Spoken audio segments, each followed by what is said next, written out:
Hare Krishna. Yeah. So the point that was that Kamala Dala Jala Jeevana Talamala. And as Rakesh Prabhu rightly pointed out, we do not know when we are going to die. So we have to be ready. It's like when the teacher announces in the next week, I will take an exam on one of the days. So what does that mean? It means that you have to be prepared, even on from the very first day itself, right? Yeah. So even here, we do not know when we are going to die. So we have to be ready. Yeah. And what does readiness mean? Yeah. Any guesses? What do you mean by being ready for death?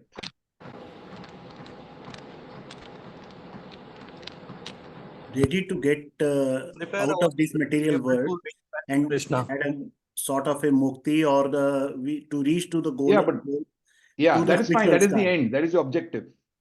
What does readiness mean? Keep practicing for that, Prabhuji. Keep practicing for that. It's an exam. Yeah. Okay. Fine. Yeah. RB Rakesh Prabhu was saying something. It got To drowned out. remember the Lord while at the time of death. Fantastic. Fantastic. That is what the preparation is.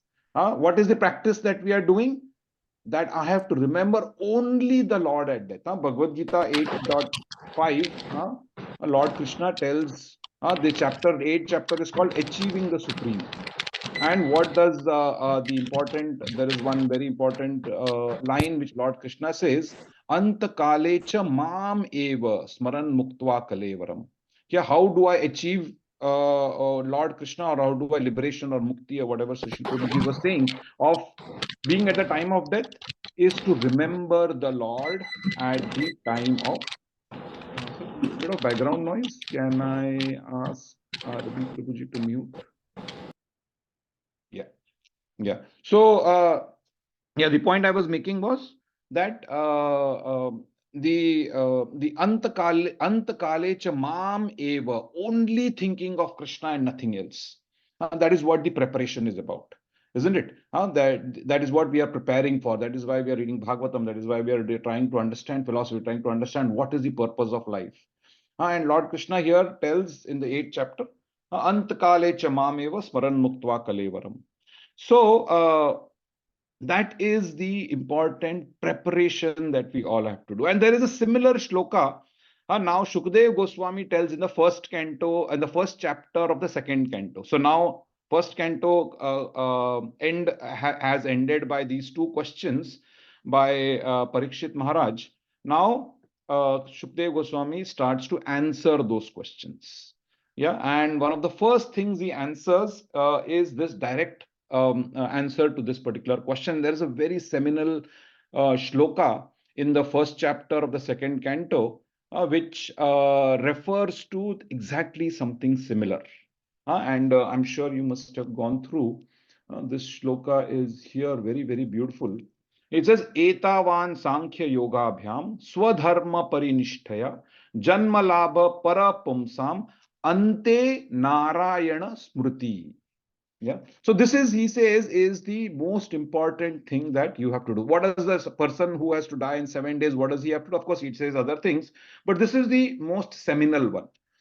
The translation is here. Uday, Uji can read the translation.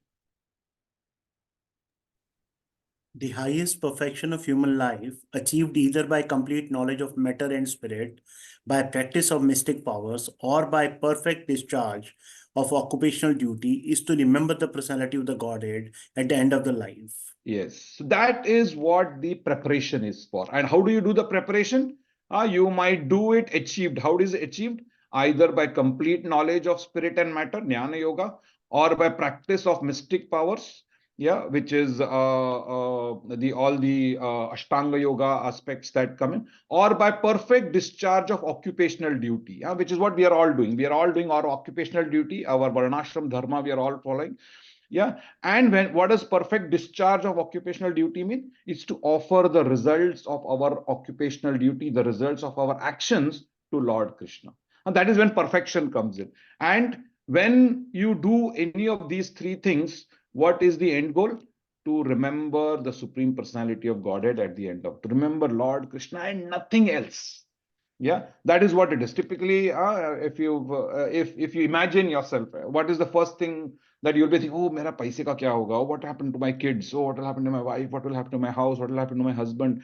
Iska kya hoga? Uska. That is what probably is in your mind most of the time. Yeah, and only thinking of Krishna at that point of time might be challenging. Yeah, and therefore this preparation has to be there. Like one of you pointed out, we do not know that at the last minute will we be able to think of Krishna or not. Yeah. So therefore, this is what is the point here, that the context setting that I was talking of for reading further is this particular point, that we have to think of the Lord at the end of death, at the point of death, basically. Yeah. So now, of course, Shukdev Goswami is answering further things. This is the point he says is what we have to achieve. Now, how to achieve that is what he is explaining. And we've seen in the second canto, first chapter also, he talks about so many things about how difficult it is and what we have to do. We have to be detached. And he describes detachment interestingly in a very interesting way, that you don't need pillows, you should use your hands. Yeah, and a very fearful kind of a detachment for all of us. But let's see, what does he say there? Sorry, where is that?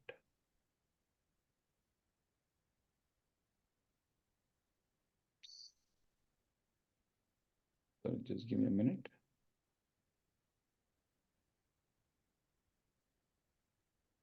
Yeah. So if we see, yeah, so there is Ashtanga Yoga processes. He talks about, this is the first canto, right? Yeah.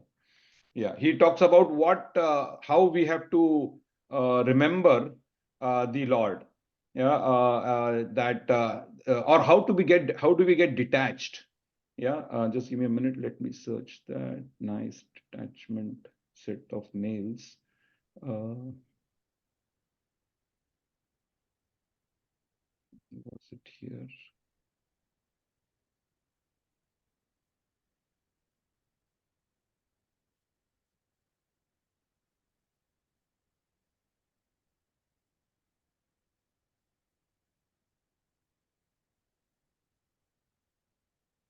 Yeah.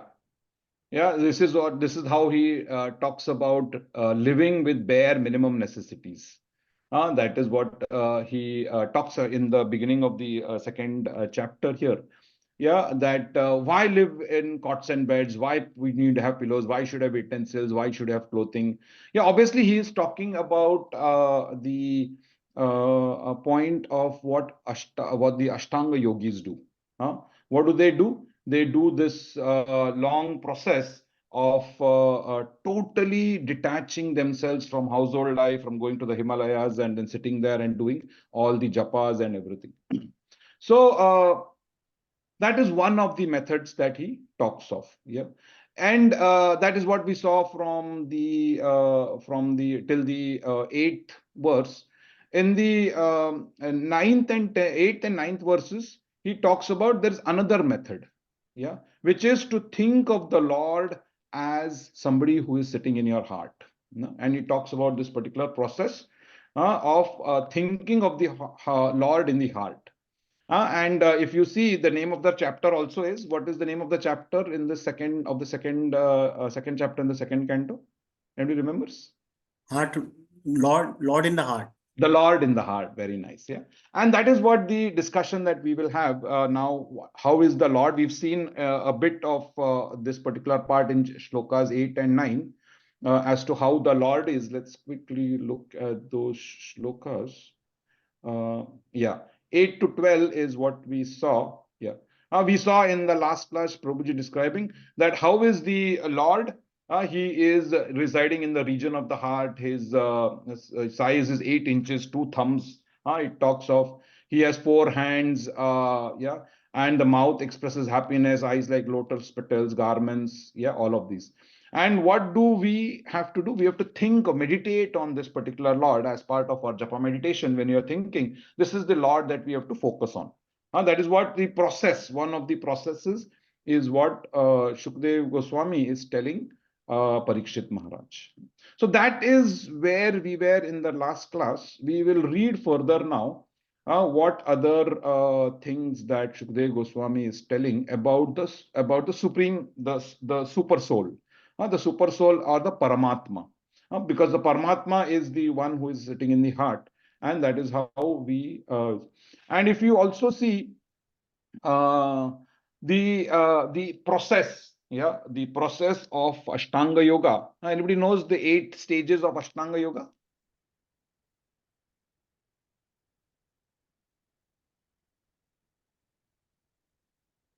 Yam Niyam. Yam, Niyam, very nice. What else? Asan, pranayam, Very nice. pratyahar, dharana, dhyan, samadhi. Dhyan and Samadhi. Very nice. Yeah. So now, if you see, this is the nice overview slide. So Yama, which is what not to do. Yeah. Niyama, what we should do. How should we observe what are all of these particular things? Yama, we'll not go into detail. Then asanas, the for the body and the maintenance of the body. When I'm sitting for doing meditation, oh ye body dukh raha hai, ye pair dukh raha hai, idhar dukh raha hai. And that should not happen, right? Therefore, you have to have a healthy body. So, apart from yama, niyama, asana, and then is pranayama, control of the vital airs in the body. Yeah. Then comes pratyahara, or withdrawing the senses. Yeah. Then comes dharana. Yeah. So now, which is concentration. Now, concentration on what? Yeah. That is what is the discussion here that Shukdev Goswami is telling Parikshit Maharaj. So dharana, so if you see this particular slide, what is it? What does when Srila Prabhupada also explains, he talks about dharana ashraya for the advanced yogi. Dharana ashraya. In when I am in dharana stage, whose ashraya I am taking, or what is the thought process, the thinking that I am doing here. And that is what here this particular topic is, and of course the answer is I think of the Supreme Lord who is sitting within my heart. Yeah. And now how is he sitting? We've seen 2 shlokas of how is he sitting. Now let's look at further shlokas of this particular in detail. Let's go to this. So any questions till this point of time? Does the context setting look okay for, because we do every once a week, right? So it is, I think, challenging for all of us. Actually, Bhagavatam has to be done daily. Yeah, it has been Nityam Bhagavata Sevaya is what is the prayer or advice. Yeah, but it's fine. Whatever we can start, we have to do it perfectly. So once a week, if we are doing, so then that's why I thought I'll do this context setting before we kind of, just progress and run further. Make sense till now? Any questions or doubts or thoughts or comments or No, Prabhu, improvements? it's okay. We can proceed. Yeah. Okay, so what I've done is, this is the, these are the 2 ones that we saw. I have a set of notes. I've taken the purports directly from Srila Prabhupada's this one also. Let's read. So they are totally not different. Is the screen visible and readable? Yes. Yes, Prabhu. Okay, fine.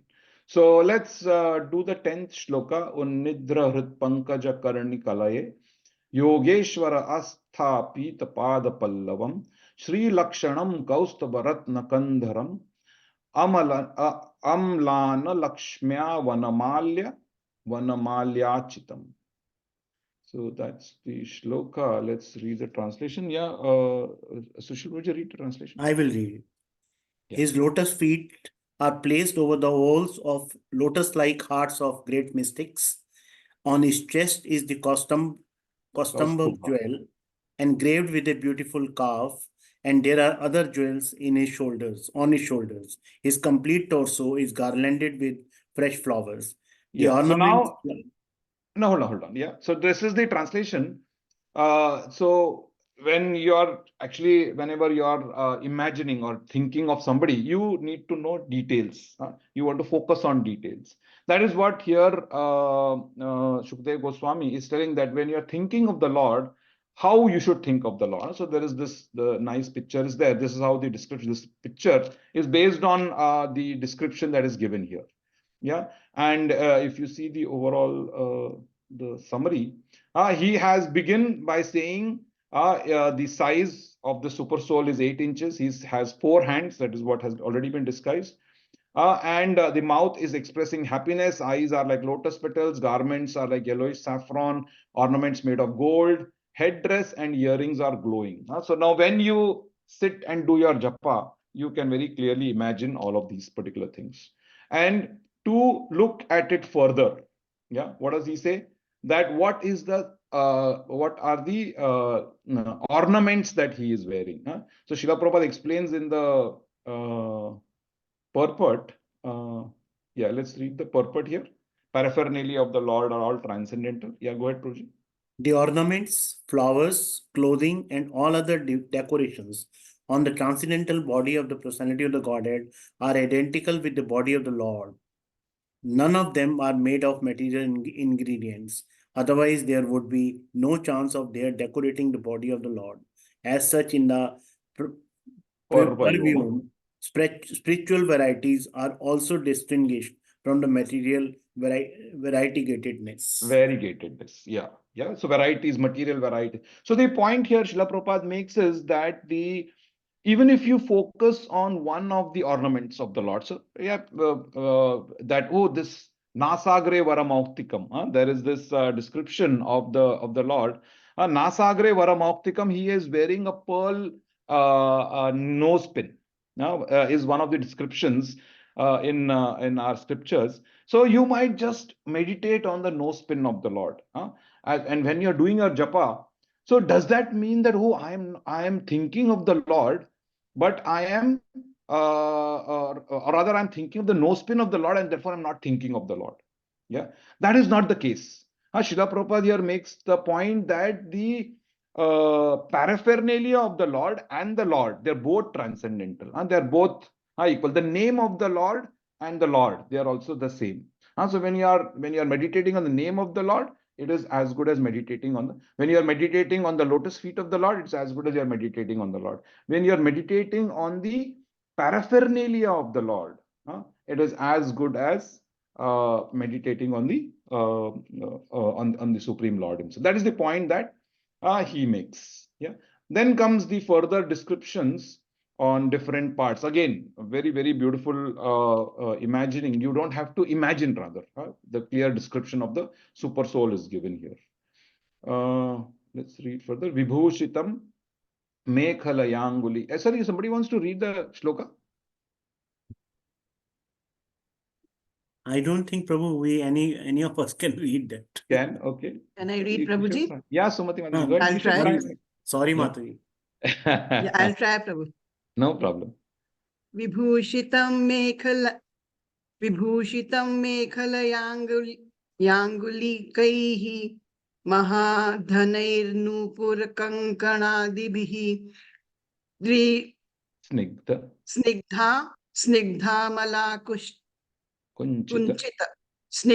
Malakunchita Neelakuntalai Virochamanana Hasa Peshalam. Very nice, very nice. Yes. Yeah, you have to attempt. It will come slowly. And there are some simple rules of Sanskrit grammar and Sanskrit pronunciation. It comes pretty much. Or anyway, thankfully, Srila Prabhupada has given the transliteration here.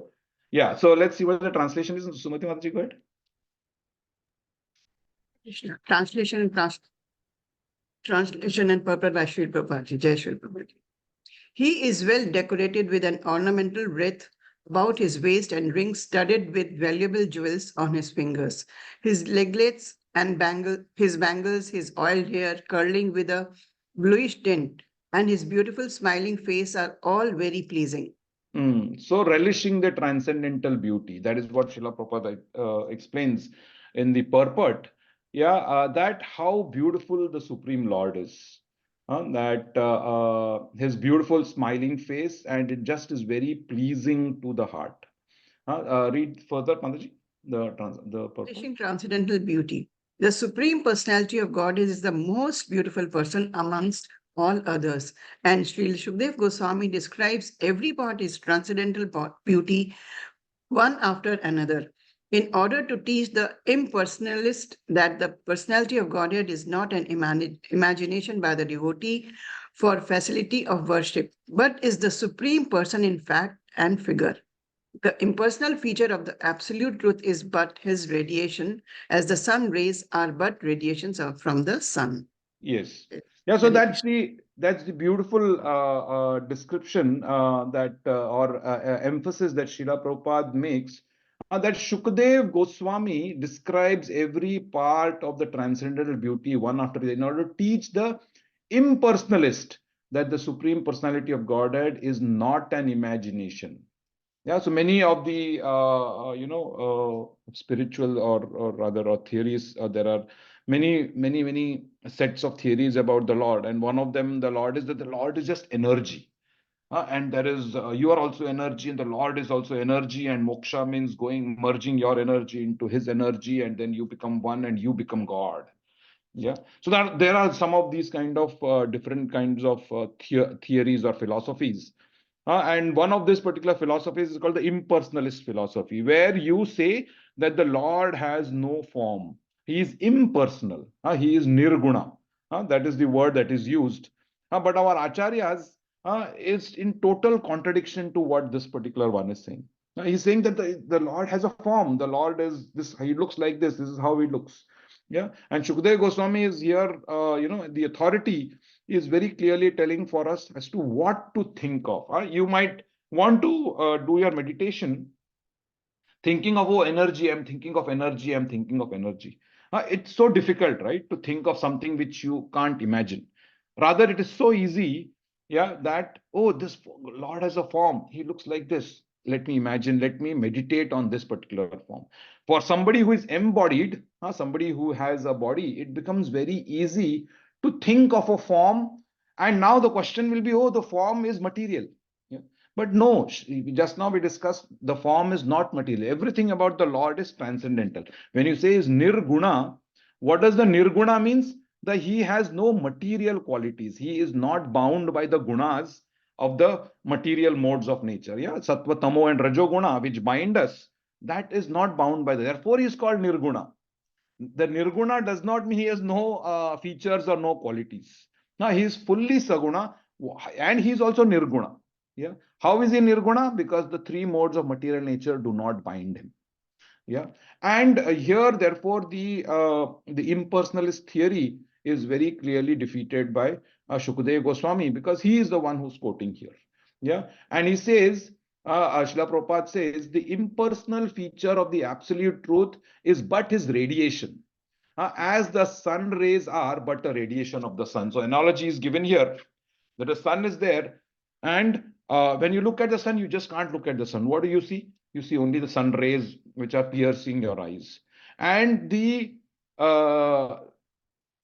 energy feature of the Lord, the Brahman that we call, is nothing but exactly like the sun rays. You might think, oh, I'm just meditating on the light, but the light also has a source, isn't it? Of course, just like we've seen that the paraphernalia of the Lord is non-different from the paraphernalia of the Lord, and the Brahman aspect of the Lord is also non-different from the personal aspect of the Lord. So that's not a problem even if you do Brahman meditation. But here a better or easier method is given. We are all looking for shortcuts, right? So here the shortcut given is think of the Lord in this particular form, and it is as good as any of the other things. So that is what here the dharana aspect comes into the picture, because one should meditate on his form until the mind remains in a concentrated state. That is what the dharana is. So when we saw here in this chart, the dharana aspect, what are you doing? You're doing concentration.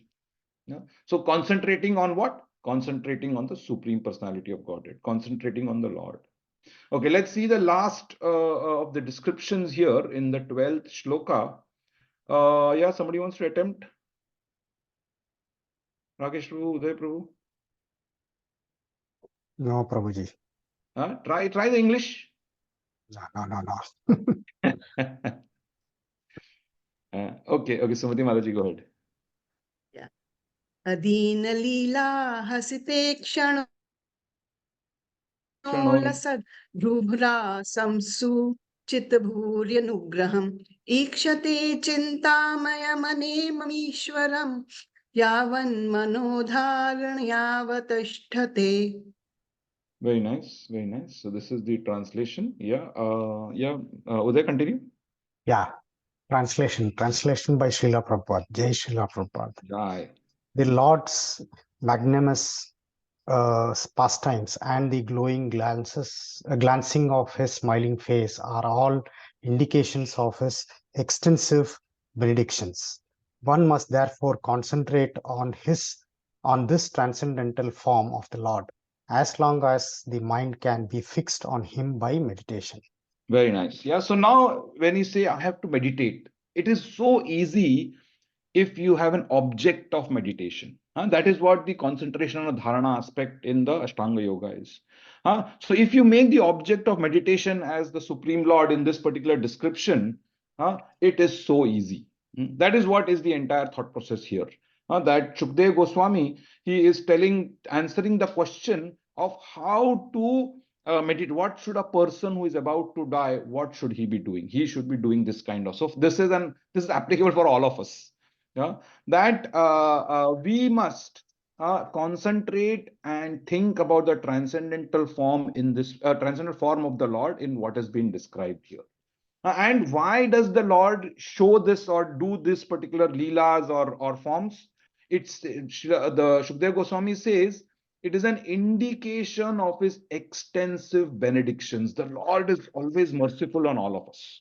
Yeah, he has given us all of these particular so many fantastic facilities. Yeah, and what are we doing? We are just enjoying them. The analogy is like that of two birds sitting on a tree, and one bird is just enjoying the fruits of the tree, is not even looking at the other bird, and the other bird who has made everything possible. But this bird is just in just pure ignorance. He is not even acknowledging this particular. And all that is needed is this acknowledgement. All this bird has to see is look at the Lord and and think of this particular benedictions that he has got. So what is one more benediction that the Lord has done? He has this beautiful form and his glowing smile and his beautiful face and his various leelas and his various paraphernalia, so that jivas like us, all those who are lost souls, they can think of the Lord and they can do this dharana shraya. They can have the object of meditation of the Lord. That is what here Srila Prabhupada also tells, that it is very difficult for the embodied souls to think of something which is impersonal. That's what he says. Can you read the first paragraph of Uday? Yeah. Purport by Srila Prabhupada. Jai Srila Prabhupada. Yeah. In Bhagavad Gita 12.5, it is said that the impersonalist undergoes a series of difficult programs on account of this impersonal meditation. But the devotee, due to the Lord's personal service, progresses very easily. Impersonal meditation is therefore a source of suffering for the impersonalist. Here, the devotee has an advantage over the impersonalist philosopher.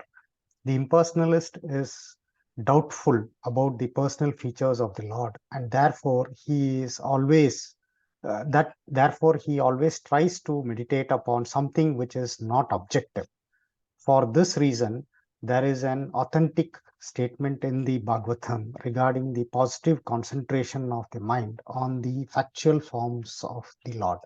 Yes. Yeah. So this the first part we'll read further also. But the point here that Srila Prabhupada is making, that in Bhagavad Gita 12.5, if you go to Bhagavad Gita 12, it says, Klesho adhikataras tesham avyakta sakta chetasam. That for the person who is embodied, it is very difficult to meditate on something which is impersonal, something which is avyakta.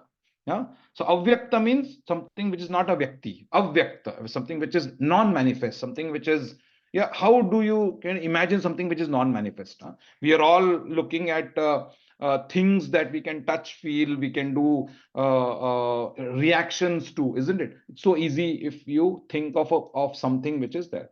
So therefore here, Srila Prabhupada says, but devotee, due to the Lord's personal service, progresses very easily. Why does the progress happen very easily? because there's an object of meditation, dharanashraya. The ashraya gives you the benefit. The being a person gives the benefit. Yeah. So that's the advantage here Srila Prabhupada talks of. The devotee has an advantage over the impersonalist philosopher. The impersonalist philosopher is doubtful, and therefore he is not able to concentrate fully or properly. Yeah. Let's see further. What does it say about this positive process of remembering the Lord? Yeah. Go ahead. Yeah, the process of meditation recommended herein is Bhakti Yoga, or the process of devotional service after one is liberated from the material conditions. Jnana Jnana Yoga Yoga. is the process of liberation from the material conditions. After one is liberated from the conditions of material existence, that is, when one is nivritta, as previously stated herein, or when one is freed from all material necessities, one becomes qualified to discharge the process of Bhakti Yoga. Therefore, Bhakti Yoga includes Jnana Yoga. In other words, the process of pure devotional service simultaneously serves the purpose of Jnana Yoga, because liberation from the material condition is automatically achieved by the gradual development of pure devotional service. These Yeah, so effects of hold on. So that's what the recommended process therefore is. Yeah, some of these are large purports, so that's why I've done the break. The recommended process here is why Bhakti Yoga? Because when you start with Bhakti Yoga, you're already in the detached position. So does that mean, oh, I have to now wait for all of this? No, as soon as you have attached everything to Lord Krishna, as soon as you've acknowledged Lord Krishna, that's what the Bhakti Yoga process is. Yeah, then automatically you are in the detached position. Therefore, you can start Bhakti Yoga even right now. That's what is the understanding here. And you don't have to wait for, oh, let me get detached from everything. No, that will never happen. Yeah. Therefore, the point is that as soon as you get connected to Lord Krishna, yeah, your Bhakti Yoga process starts. Yeah. And what is the biggest attachment that we all have? The attachment of sense gratification, to enjoy ourselves. That is what the biggest anartha nivrutti has to happen. But we will not wait for that anartha nivrutti to happen to start our Bhakti Yoga process. We will in fact start our Bhakti Yoga process, and our acharyas have told us that automatically the purification starts to happen. That is what Srila Prabhupada makes this mention here. Let's look at this beautiful part of this particular paragraph about anartha nivrutti. Yeah, maybe somebody else, maybe Sushil Prabhuji can read. Yes, Prabhu. These effects of Bhakti Yoga are called anarth nivritti. Things which are artificially acquired gradually disappear along with the progress of Bhakti Yoga. Meditation on the lotus feet of the personality of the Godhead, the first processional step, must show its effect by anarth nivritti. The grossest type of anarth which binds the conditioned soul is material existence, is sex. In material existence is sex desire, and this sex desire gradually develops in the union of the male and female. When the male and female are united, the sex desire is further aggravated by the accumulation of buildings, children, friends, relatives, and wealth. When all these are acquired, the conditional soul becomes overwhelmed by such entanglements, and a false sense of egoism, or the sense of myself and mine, becomes prominent. And the sex desire expands to various political, social, altruistic, philanthropic, and many other unwanted engagements, resembling the foam of the sea waves, which becomes very prominent at one time, and at the next moment vanishes as quickly as the cloud in the sky. The conditioned soul is encircled by such products as well as the products of sex desire, and therefore Bhakti Yoga leads to gradual evaporation of the sex desire, which is summarized in three headings, namely profit, Adoration, and distinction. Yeah. All Hold on. conditioned Hold on. soul. Hold on. Yeah. So now this is what the point that Srila Prabhupada makes, that how the entire enjoyment nature, how does it expand? Of course, it expands into physical sex, but also expands into so many other things, which results in this thought process of me and mine. All of this is mine, mine, mine. I. All of this is coming from what? From the original position of a pratishta, what is it? Lab, puja and pratishta. Yeah. And that is what here Srila Prabhupada refers to. Namely, profit. Sorry. Hindi it is written swap pujan ya pratishtha. Yeah, lab puja pratishta. This is what is the common thing that everybody is wanting, right? Everybody is wanting lab puja pratishta in one way or the other. And that is coming from where? Coming from this various anarthas we have in the heart. There are 6 anarthas that we have in the heart, in our heart. What anybody knows? How does it begin? The 6 anarthas? Something related to what we've read? Kam, Krodh, Mad, Lobh, Moh. Very nice. Begins with Kam. Kam is what? The desire to enjoy the senses. Kam, Krodh, Lobh, Moha, Mada, Matsar. Matsar. Yeah. So these 6 have to be removed. And how do I remove something which is, I will not get into my heart and, for something which is very subtle inside, for a subtle enemy, you need a subtle weapon, isn't it? Yeah. So, for example, if your hand is not well or your hand is something is happening, you take medicine. Yeah. And the medicine goes and cures your hand or cures your cold or whatever. Something which is gross, you need a gross medicine. But Kam, Krodh, Lobh, Moha, Mada, Matsarya is what? Is very subtle. So what do you need? You need a subtle medicine for the subtle problems. And what is a subtle medicine? Subtle medicine is the name of the Lord. The holy name of the Lord, or the meditation of the Lord, or the dharana ashraya of meditating on the Supreme Lord is what cures this particular 6 anarthas that we have. Because the anarthas, because they are subtle, they require subtle medicine. Yeah. And that's what here Srila Prabhupada comes in further. And he tells, let's look at the next part. Yeah, go ahead, Prabhuji. All conditioned souls. I'll read. Yeah.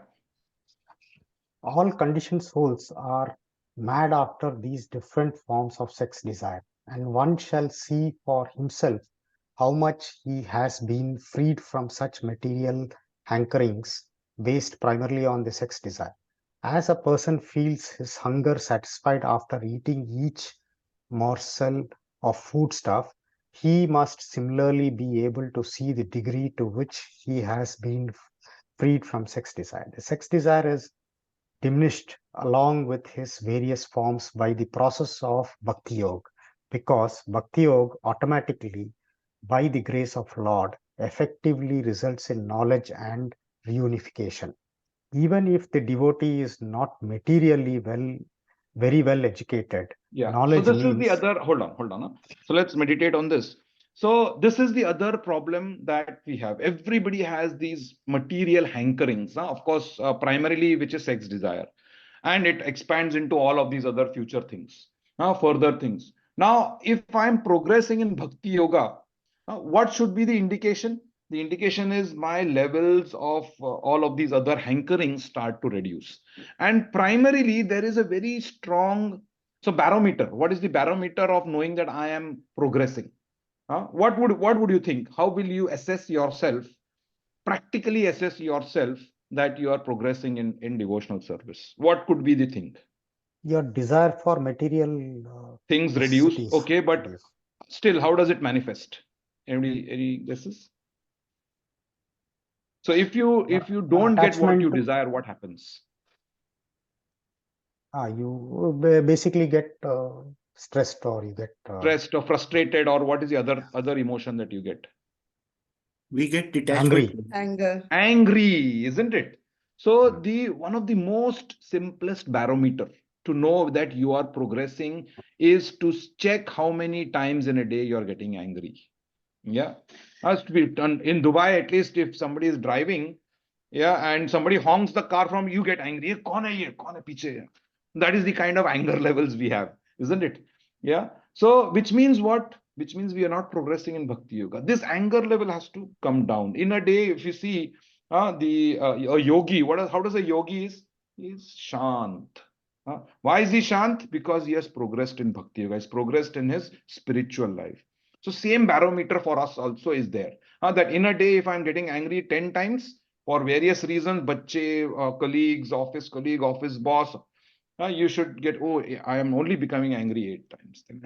So like that, as one of the most important barometers, like Srila Prabhupada mentions about how the hunger is satisfied as you eat food. The hunger gets satisfied. Same way as you progress in Bhakti Yoga, what is the first thing that should happen is your anger should start reducing. Why? It means it shows that your desires are not as strong as they earlier were, isn't it? No? So, like the example I keep giving of somebody honking from behind, this Lap Puja Pratishtha comes into, oh, who is he think? Is he driving a aeroplane? I'm also driving here. This is my road also, and this is my car, and I'm driving. And you don't want to give him away. And there is this entire, tamasha that happens on the road because of somebody wants to go ahead, and we all experience this, isn't it? All coming from what? Coming from this anger mentality that we all have. So that needs to get reduced. Yeah. And how will that get reduced? That is only when you do meditation, do those dharanashraya as described. And Srila Prabhupada explains that further here. Let's read that. Yeah, Uday Prabhuji, go ahead. Knowledge means knowing things as they are. And if by deliberation it is found that there are things which are at all unnecessary, naturally the person who has acquired knowledge leaves aside such unwanted things. When the conditioned soul finds by culture of knowledge that material necessities are unwanted things, he becomes detached from such unwanted things. This stage of knowledge is called vairagya or detachment from unwanted things. We have previously discussed that the transcendentalist is required to be self-sufficient and should not beg from the rich blind persons to fulfill the bare necessities of life. Sukadev Goswami has suggested some alternatives for the bare necessities of life, namely the problem of eating, sleeping, and shelter, but he has not suggested any alternative for sex satisfaction. One who has the sex desire still with him should not at all try to accept the renounced order of life. For one who has not attained to this stage, there is no question of a renounced order of life. So, by the gradual process of devotional service under the guidance of a proper spiritual master, the following the principles of the Bhagavatam, one must be able at least to control the gross sex desire before one accepts the renounced order of life factually. So that is the beautiful point, that vairagya comes automatically. That when your anger is reducing, it means your desires are reducing basically. Unfulfilled desires typically lead to anger. And if you see an angry person, you should know he has a lot of desires and he is frustrated and he is not getting all that he wanted, all that he wants. So because he has so many desires, desires don't stop. They keep on coming again and again, which means what? You'll keep on getting angry again and again and again. By controlling and contenting and ensuring our desires are controlled, we reduce our anger. How do you control desires? Subtle enemy, Kam, Krodh, Lobh, Moh, Mada, Matsarya. How do you reduce Kam? By doing meditation. This like one of the things that is mentioned here. And that is what is the purification part. Srila Prabhupada mentions in the next shloka here, next portion here of the purport, that how is this purification gradually attained. Let's read this quickly. Krishna, can I read, Prabhu? Yeah, go ahead, Smriti. How is purification gradually attained? So, purification means getting free gradually from sex desire, and this is attained by meditation on the person of the Lord as described herein, beginning from the feet. One should not try to go upwards artificially without seeing for himself how much he has been released from the sex desire. The smiling face of the Lord is the 10th canto of Srimad Bhagavatam, and there are many upstarts who at once try to begin with the 10th canto and especially with the 5 chapters which delineate the Rasa Leela of the Lord. This is certainly improper. By such improper study of hearing of Bhagavatam, the material opportunists have played havoc by indulgence in sex life in the name of Bhagavatam. This vilification of Bhagavatam is rendered by the acts of the so-called devotees. One should be free from all kinds of sex desire before he tries to make a show of recital of Bhagavatam. Sri Vishnath Chakravarti Thakur clearly defines the import of purification as cessation from sex indulgence. He says, Yatha yatha yatha discha suddhyati vishaye lampatayam त्यज्यति तथा तथा धार्येत इति चित्त शुद्धि तारतमयी नैव ध्यान तारतमयम tam. Uktam. As one gets free from the intoxication of self-indulgence by purification of intelligence, one should step forward for the next meditation, or in other words, the progress of meditation on the different limbs or the transcendental body of the Lord should be enhanced in proportion to the progress of purification of the heart. The conclusion is that those who are still entrapped by the sex indulgence should never progress to meditation above the feet of the Lord. Therefore, recital of Srimad Bhagavatam by them should be restricted to the first and second cantos of the great literature. One must complete the purificatory process by assimilating the contents of the first 9 cantos. Then one should be admitted into the realm of 10th canto of Srimad Bhagavatam. Hare Krishna. Yeah, Hare so that is Krishna. what the conclusion here is, that how does purification happen? Srila Prabhupada makes this beautiful line. Yeah, he says, getting free gradually from sex desire. How is it attained? This is attained by the meditation of the person of the Lord as described herein. And how does that description start? We've seen earlier that you should first think of the Lord from his feet. Even when you do the darshan of the Lord, first you see the feet, then you see the ankles, then like that you keep going up. Same way, even in the Bhagavatam, the first 2 cantos are considered as the lotus feet of the Lord. Yeah.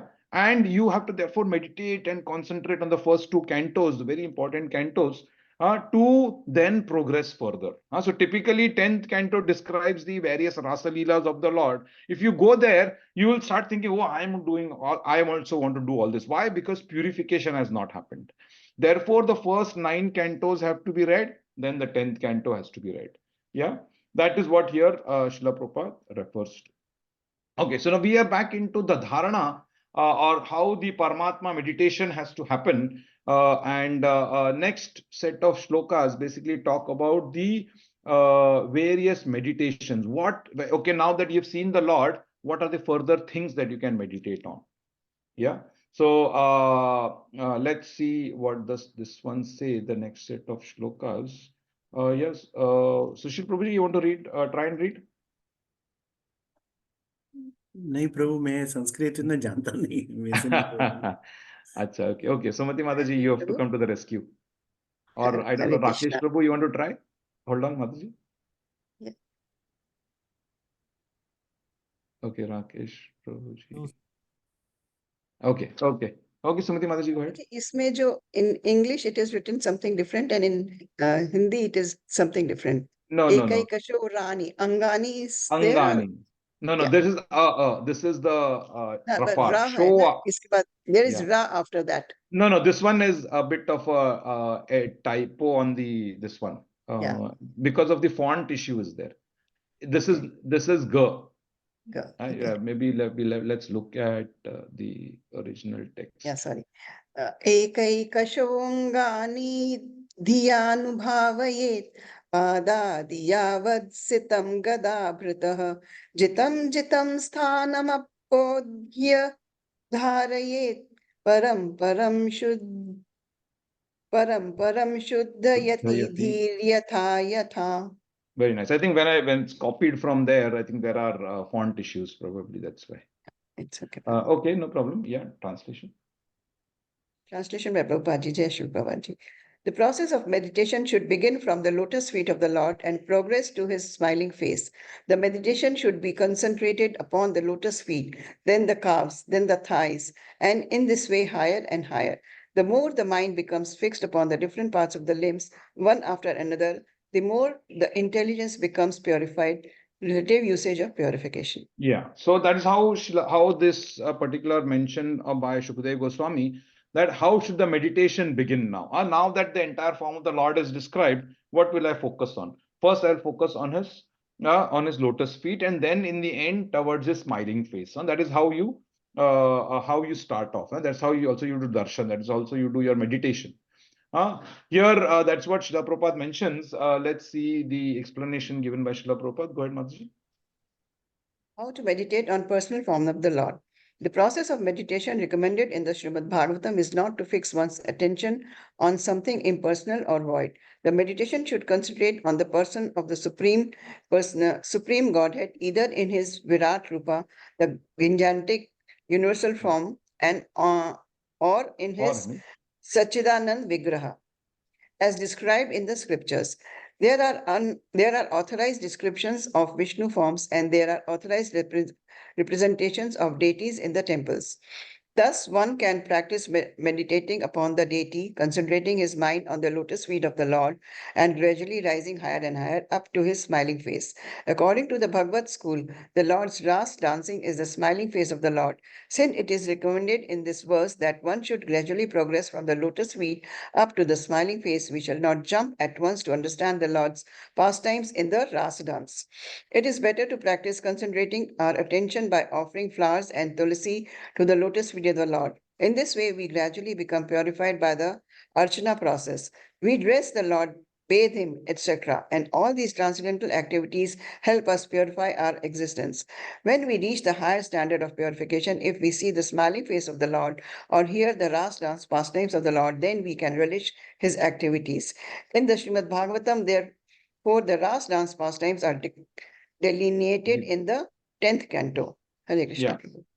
Yeah, so this is what Srila Prabhupada mentions. What is the process of meditation? Now we have agreed purification is important, and the purification begins by meditation. How do you meditate? You meditate by looking at the lotus feet of the Lord, and you stay there in the lotus feet of the Lord till you get your purificatory processes further done, and then slowly you go up. That's what the point here Srila Prabhupada mentions. The beautiful form of the Lord, different leelas of the Lord. Yeah. And what happens when you do such kind of a meditation? Yeah, Mataji, go ahead. I will read. I can read. According to Bhagavata school, the Lord's rasa dance dancing on is the smiling face of the Lord. The Lord rasa dancing is the smiling. This one here, the next paragraph, the result of the meditation. The more one concentrates. The more one concentrates on the transcendental form of the Lord, either on the lotus feet, the calves, the thighs, or the chest, the more one becomes purified. In this verse, it is clearly stated, the more the intelligence becomes purified, which means the more one becomes detached from sense gratification. Our intelligence is in the present conditioned state of life is impure due to being engaged in sense gratification. The result of meditation on the transcendental form of the Lord will be manifested by one's detachment from sense gratification. Therefore, the ultimate purpose of meditation is purification of one's intelligence. So that is what happens. When you keep on doing meditation, what happens? The purification of the intelligence happens. Because our intelligence today is impure. Why? Because it is all looking for where, अरे कहाँ पे खाना मिलता है, कहाँ पे sex मिलता है, कहाँ पे ये. That is what your entire intelligence is attuned to. Where will I get sense gratification? Where will I get sense enjoyment? But this intelligence needs to be purified. Anartha nivritti has to happen. How does anartha nivritti happen? By meditation of the Supreme. Therefore, you have to sit and do meditation. Therefore, doing japa meditation first thing in the morning is the most important thing. 5 to 6:30, you should finish your japa 15-16 rounds. Yeah, and that makes you what? That makes your spiritual intelligence more sharper. Yeah, because that is what the end game is. End game is what? Ante Narayana Smriti. 216 talks about Ante Narayana Smriti. How are you going to think of Ante Narayana Smriti when all of these other distractions are there in your mind? So even at the time of death, you'll be thinking, oh, I enjoyed that day so much, and then you died, and then again you are in the same cycle of birth, old age, disease, and death, isn't it? So this purification of meditation, or the purification of one's intelligence, is what the result of meditation is, basically. And now, of course, there are some people who will not be allowed, because their chitta is so impure that they don't want to follow the process itself. Yeah, that's what Srila Prabhupada mentioned in the last paragraph. Yeah, Shashi Prabhuji, read. Those who are too engrossed in sense gratification cannot be allowed to participate in Archana or to touch the transcendental form of the Radha Krishna or the Vishnu deities. For them, it is better to meditate upon the gigantic Virat Roop of the Lord, as recommended in the last verse. The impersonalist and the voidist are therefore recommended to meditate upon the universal form of the Lord, whereas the devotees are recommended to meditate on the deity worship in the temple. Because the impersonalist and the voidist are not sufficiently purified to their spiritual activities, Archana is not meant for them. So therefore, now there is a delineation that happens. It's not that it is racist or whatever, yeah, but it is horses for courses. For a third standard student, you're going to teach him third standard things, right? For an 8th standard student, you'll teach him 8th standard related understanding. So here, that's what the delineation happens, that there are many of us who are very much in sense gratification. And therefore, because of our extremely high amount of sense gratification needs, we are not allowed to therefore touch or do archana, or because of the impurity. Yeah, it in fact is not going to be beneficial for us. It's like if you teach 8th standard syllabus to a third standard student, will it be helpful? It will not be helpful to the third standard student, right? The same logic also applies there. So what is required for the persons who are in extreme sense gratification? For them, the Virat Rupa Virat Rupa related worship is what is discussed by Shukadeva Goswami here. So let's see, what does he say in the next verse? Yeah, Sumati Mataji, go ahead. यावन्न जायेत् परावरेऽस्मिन् विश्वेश्वरे द्रष्टरि भक्तियोगः तावत् स्थवीयः पुरुषस्य रूपं क्रियावसाने प्रयतः स्मरेत. Very nice, Krishna. very nice. Yeah, translation. Yeah, Translation Rakesh by Prabhu, we have not Prabhupada heard ji. from you. Wait, let's I'll hear read. from Rakesh Prabhu.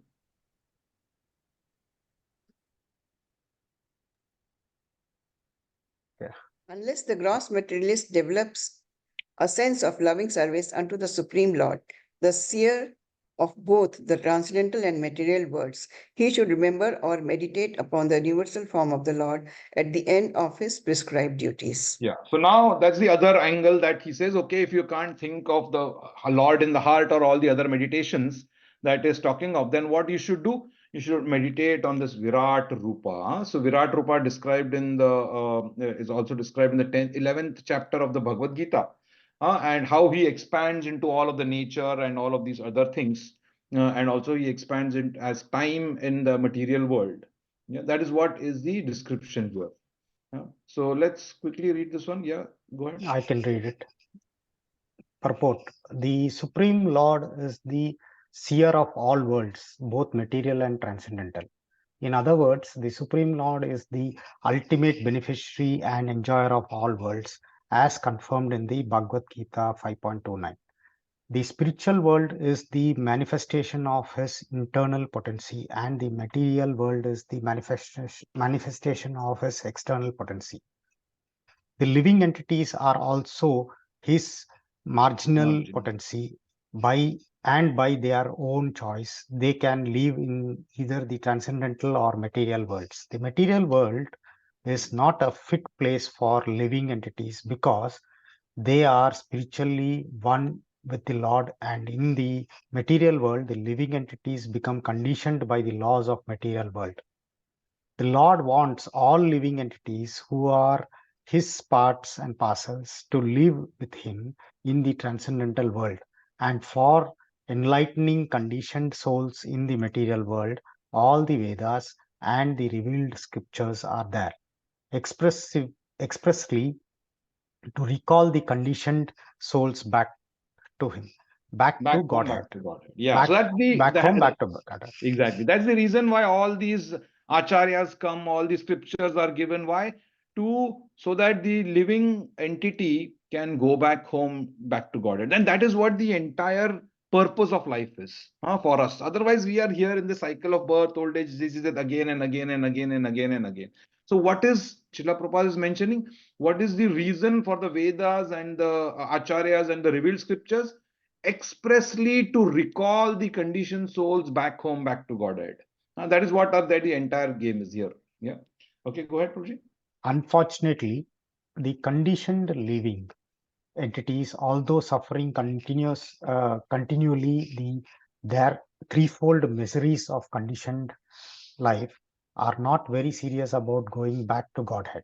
It is due to their misguided way of living, complicated by sins and virtues. Some of them who are virtuous by deeds begin to re-establish the lost relation with the Lord, but they are unable to understand the personal features of the Lord. The real purpose of life is to make contact with the Lord and be engaged in His service. That is the natural pos position of living entities.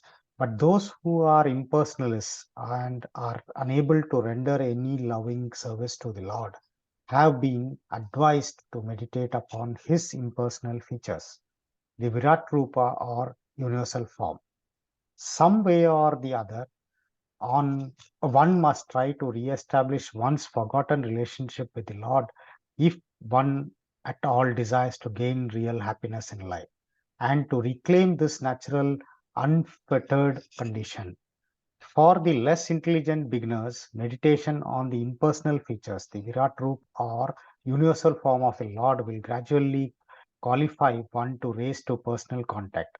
One is advised herewith to meditate upon the Virat Roop specified in the previous chapters in order to understand how the different planets, seas, mountains, rivers, birds, beasts, human beings, demigods, and all that we can conceive are but different parts of the limbs of the Lord's Virat form. This sort of thinking is also a type of meditation on the absolute truth. And as soon as such meditation begins, one develops one godly qualities, Qualities. and the whole world appears to be a happy and peaceful residence for all people of the world.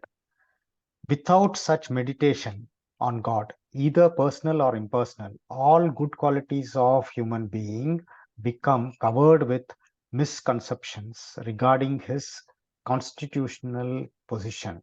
And without such advanced knowledge, the whole world becomes hell for human being. Jai Srila Fantastic, right? Prabhupada, What a Hare Krishna. purport. What a purport, right? So the point is that we have to one way or the other get connected.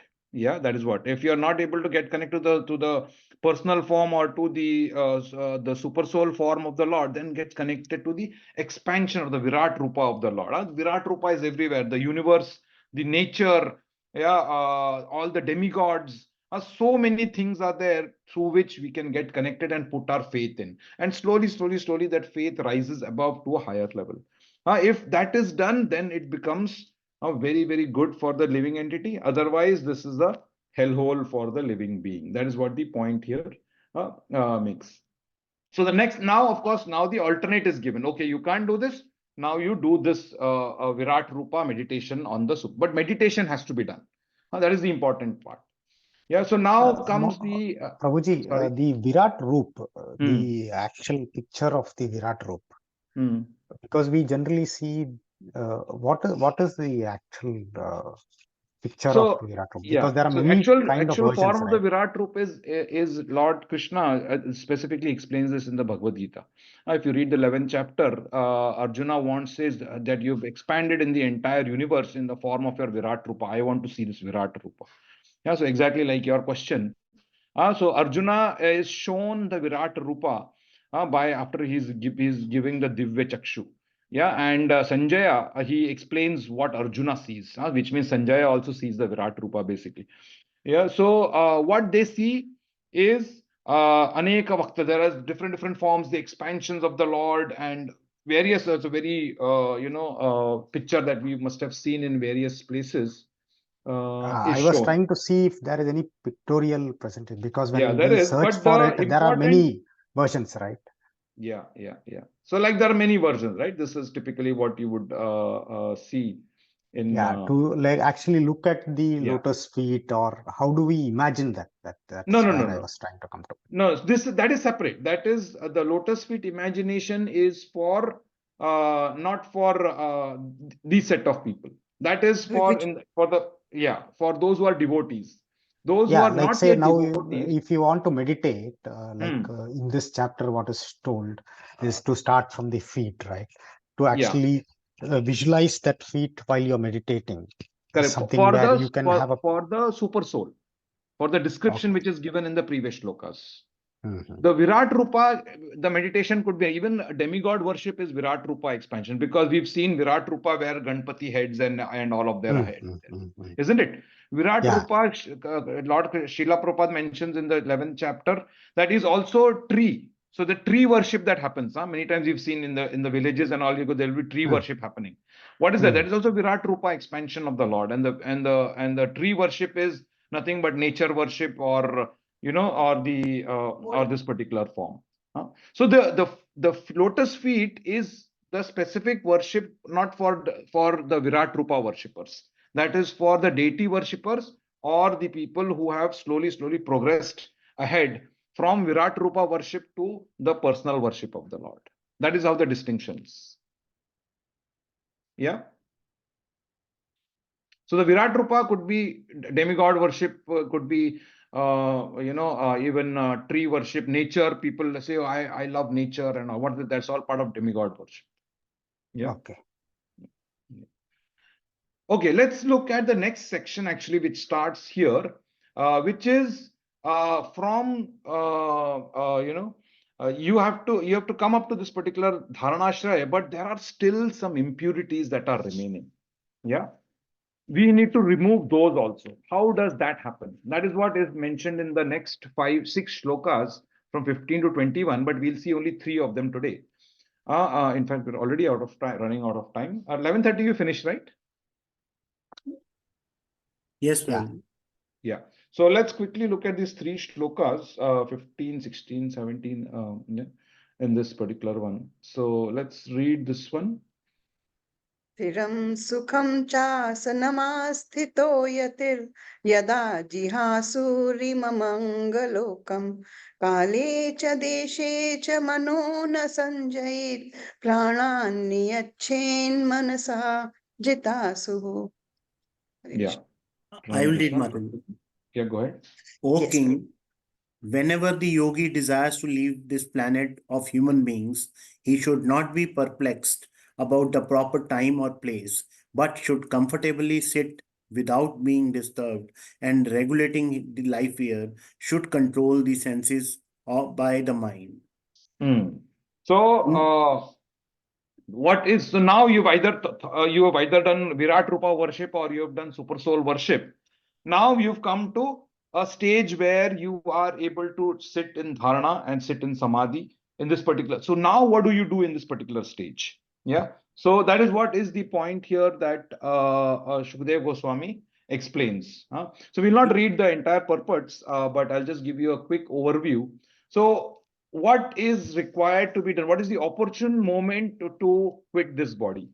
The opportune moment is when you're thinking of the Lord at all the times. That is what is the important thing. So therefore, what do yogis do? They actually sit in samadhi, and then they bring their life airs up to there and they keep it here. And at that particular point of time, when they know that their life air is in their highest position, the Sushmana Nadi or whatever. And in that particular position, they then exit. So they have the ability to control when to leave the material world. But will that same ability be there for all of us? It will not be. Therefore, what we have to do, we have to always be doing japa, always be concentrating on doing japa. And the purificatory processes needs to happen before that. So we don't have much time actually. If you have to really be in that particular sense, be ready, then we are not there yet. What we have to come to? We have to come to the stage called Labdho Pashanti. That is the word that our acharyas use. And in fact, even is described by Srila Prabhupada in the purport. That stage of Labdho Pashanti is what? Merging one's mind, intelligence, jiva, and super soul. All of them are together, which means what? One attains the supreme satisfied stage of cessation of material life. Material life becomes zero, and spiritual life starts. So here, that's what Shukdev Goswami is mentioning in the next 3 verses. Let's read this one. Yeah, somebody, Mataji, go ahead.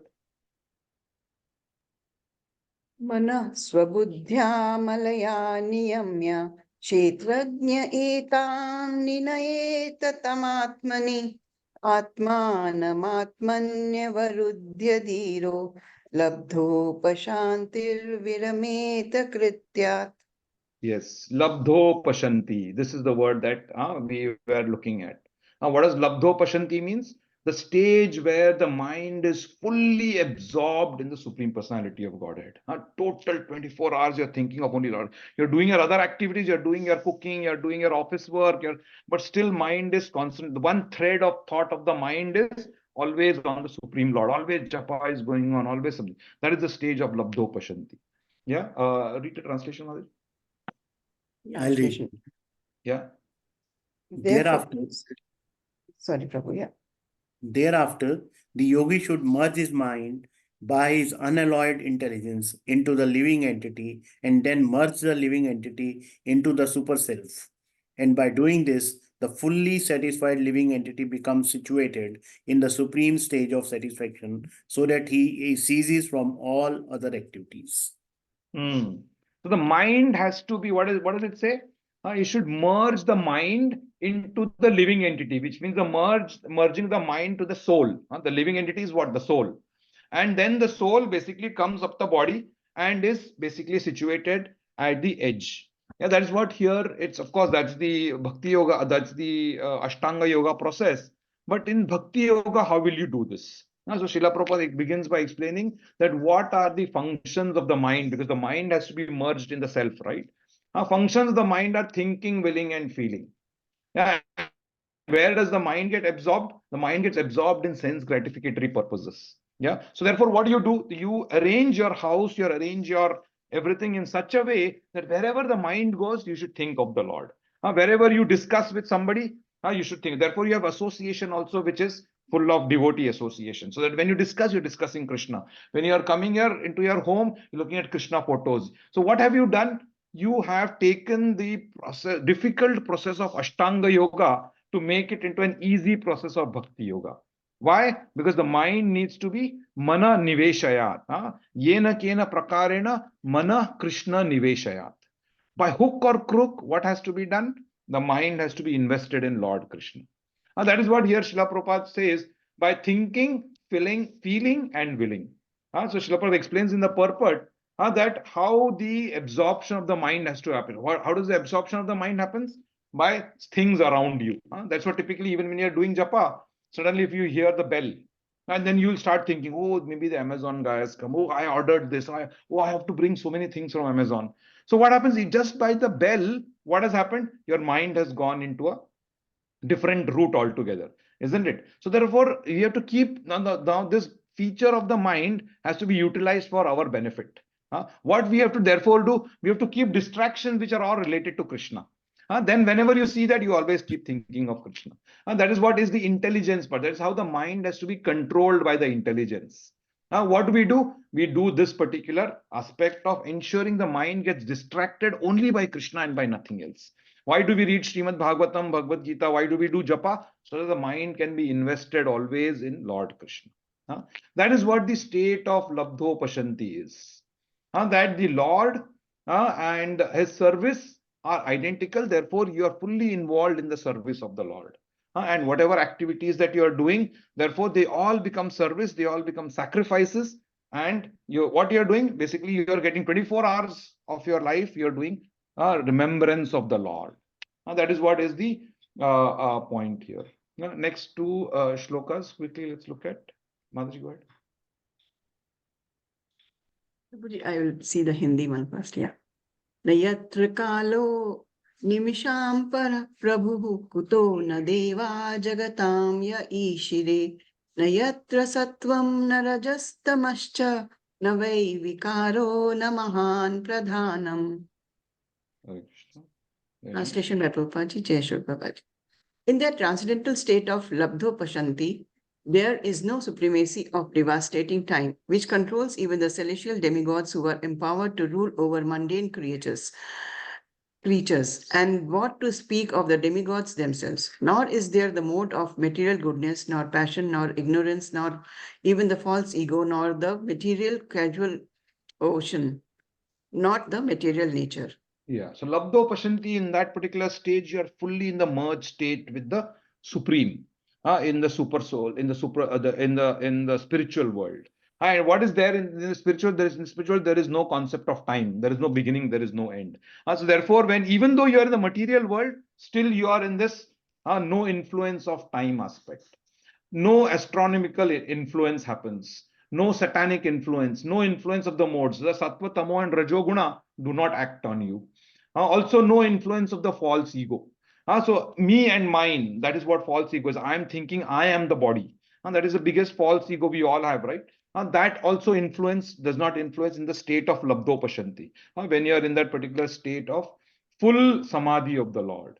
No influence of material creation. None of the people around you affect you. Therefore, you do not get angry. And none of the material things happens. And what is this state called? This is the state of pure consciousness. So that is the state, that is the Labdo Pashanti state that we have to achieve. And there are further description of the Labdo Pashanti also. Let's look at this last shloka for the day and then we'll close. Yeah, Sumati Mataji. Param padam Vaishnavamamananti tad yanneti neti tyat dutsisra shavaha visrajya dauratmyamananya sauhrada hridopaguyarha padam pade pade. I'll read, Yeah, Mataji. fantastic. The I'll read the translation. transcendentalists desire to avoid everything godless, for they know that supreme situation is which everything is related with the Supreme Lord Vishnu. Therefore, a pure devotee who is in absolute harmony with the Lord does not create perplexities, but worships the lotus feet of the Lord at every moment, taking them into his heart. So therefore, in the Labdo Pashanti state, he actually sees God in everything. So therefore, no concept, there is no thought process of avoiding anything. He sees God here, God there, in every state, every action, every object, he sees the Lord. And therefore, he says that, and what is that? That because he knows that everything is related to Lord Vishnu. So therefore, in this pure state, of the Lord, it does not create any perplexities, meaning there no complexities of life, there is no tension, there is none of them are there. And that state can be attained even for all of us. It's not necessary that you have to go to the Himalayas to achieve this state. Because 24 hours, if you are able to think of the Lord, that is the Labdo Pashanti. So even mechanically, you are doing things here. All of those things get attached to as service to the Lord. I'm doing cooking, I'm cooking for the Lord. Oh, I'm going to office because this money I'll utilize for making my home nice so that I can think of the Lord nicely. So what has happened? Your intelligence, your mind, everything is in connection with the Lord in the Labdo Pashanti state. Yeah, that is what is the point here that Srila Prabhupada also explains is what is the consciousness of the pure devotees. The consciousness is that I am in pure harmony with the Supreme Lord. I'm pure harmony with the Lord's creations. Everything is created by the Lord, therefore I'm in harmony with all of them. That is what is, and therefore what happens? He is in the state of equipoiseness. He's not angry. He's not. He's tolerant to everybody. He is forgiving to everybody. He's just shant. That is how that happens. And therefore, that's what pure devotees do not create any perplexities. They don't create trouble for anybody. They are friends with everybody. Is what the point here is. Yeah. So that is the state of Labdopashanti that you attain. That is what Shukdev Goswami is telling to Parikshit Maharaj as to what needs to be done for a person who is about to die. Therefore, it's applicable for all of us. Because in the very beginning, we agreed that we are all in this position that we don't know when we are going. We don't even have 7 days notice. And therefore, we have to achieve this Labdopashanti state as soon as possible. We don't have time. Hare Krishna. So let's close here for the day. If there are any comments or thoughts on this particular things that we discuss, we can take. Otherwise, we're already, sorry, 10 minutes late. Nee, Prabhu, you have done very good lecture. Thank you very much. Hare Krishna. Krishna, Prabhuji. Hare Krishna. Okay. So if Prabhuji, I there want to are... ask you, have written all these shlokas yourself? No, just cut paste. Okay. Prabhu. From there is And this Prabhu, very nice software called Vedabase. I don't know if Yeah, you're aware. Vedabase, Yes. you can then section it out. This one is also and a lot of this is also by one Prabhuji who has done a lot of work actually on this, on the Srimad Bhagavatam. But unfortunately, he's not done it for entire thing. I think only for second canto he has done till second canto. So I've referred to a lot of his work also. I mean, we have to take help from everybody, because finally what? Intelligence has to be invested in Lord Krishna. Yeah. Because if you generally when we read directly from here, the grouping does not come of the what Srila Prabhupada is trying to say. It becomes a bit boring actually. Very, So very therefore, I nice thought presentation, Prabhuji. Every point is clear by seeing it. I have to see it again. Yeah, please. That's why I I'm said sorry please about record. the last 3 shlokas. Please read the purports of 15, 16, 16, 17, and 18.